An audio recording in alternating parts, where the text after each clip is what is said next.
Wakanzwa naniko aritaure. Kwete. Iwe kwete. Chi, newe. Pese pongogarira wakotsira. Ukangodya wakotsira muchechi kumeeting kupi wakotsira. Mukondi kutara nyaya tusekenza wakotsira. Iwe saka ngoda ndite sekonda geza ndakumirira kubvira kudhara. Ndauya chita uchidira mvura kumeso ukone kuti munhu akakarara uititi. Papa uchitondi disturb zvakona chitozvirotera zvinhu zvisvinu. Aukuzongondimutse papa. Urota masikati machana akadai. Masikati anaye wakuto. Iwe ndanjirota kitchen yangu yakaita kurongeka shama.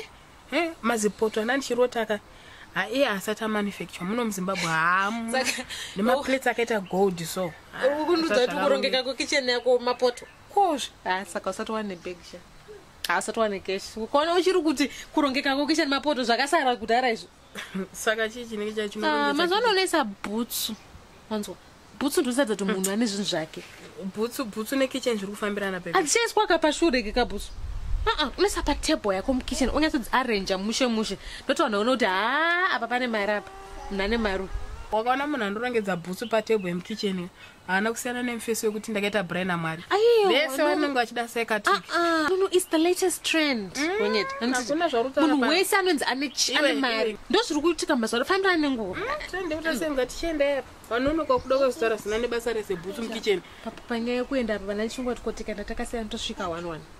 Saka wadundudza ndenda ndega kudhara. Ndikuzifunga kaizvozvo kuti apa tanonoka nditi. Apo wagara wakasimba zvako gunge tinenge uchitanga ngemonya rangu. Watorowa. Kumhanyiswa chaiko. Kukurowerwa utechirowerwa chiya. Atina kana kubvisa chema kwakabvisa chema.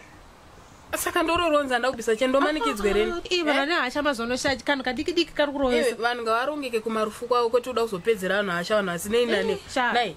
Ndisenge neboots dzangu dzaandigona kumhanya kwacho. Iwo ndo uchatorowa manje. Kozi uzotongatanga kuenda kujenje mushopping kutombonoshopa zvako hembe idressing yekurufere. Kuenda kunotenga ujenje munombore. Musi anotenga ujenje mwapa plaza. Ndaenda kuti ndipfure ndichitora hembe yangu yekuzopfeka later. Uda kutozonochinja kumakuva. Ayo ndo uchajamba. Ucharohwa zvako. Mboita zvako. Enda andiwati zvonitoenda 1-1. Tungamira ndichazotera. Tokona ngoenda tese. Aiwa, tungamira zvako. In fact ina ndichatoenda. Kozi aiwa ndoenda kunorohwa manje. Kunzanda kubvisa chema. Tinongoningira. Aiwa enda inini ndakutomboenda kujenje mukacho kunbono nongo 1 or 2. Ndine function pa weekend. Ndogono kuperekedza kati. Ndokutobatsirana kausati chindi kujenje munongonagira. Saka auchenda kurufu. Aiwa kuri kuti kuna nozobata maoko azvina kana problem. Kuri kutya kurohwa kweso. Hayi ndadudani. Mira ndonopfeka musoro nditi grigri. Alright, kusa handitone bhusa ndakasiya ndabatisa kokoni kandi ndodzoka ndotora. Waifa